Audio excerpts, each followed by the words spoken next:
13 people were aboard the World War II B-17 bomber plane belonging to the Collins Foundation, a non-profit organization dedicated to preserving the history of aviation when it crashed at Bradley International Airport at Windsor Locks. The plane was one of 5 planes at Bradley Airport for the Winds of Freedom tour, sponsored by the Collins Foundation. According to WVIT, our thoughts and prayers are with those who were aboard this flight, and we will always be grateful for the heroic efforts of the first responders at Bradley. The foundation said in a statement to the chief atmosphere at least 5 people died and a dozen more were injured after an old military plane crashed in Connecticut last Wednesday. The plane took off at 9:45 a.m.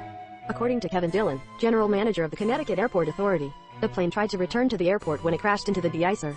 CNN said, an old B-17 plane crashed in front of my job at Bradley Airport. Although Revella didn't want to say how many people died, Hartford Courant reported citing anonymous sources that there were 5 dead and 12 injured, 3 of whom were seriously injured, after hearing a thunderous rumble as the plane passed over his head. Nolan said the plane had crashed. I looked out the window and saw a huge old plane passing over the house, which was very close, strangely close to the house. Angela Fletcher told the Courant, according to our pilot, a plane crash on the Hartford runway shut down the airport and left everyone on the ground.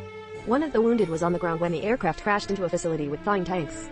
We can confirm that there was an accident this morning at Bradley Airport with a Second World War Collins Foundation plane. We found that the plane had not boarded, Dillon said at a press conference. A woman living less than half a mile from the airport compared the noise of the plane at low altitude to that of an 18-wheeled vehicle. Victims are very difficult to identify. We don't want to make mistakes, she added.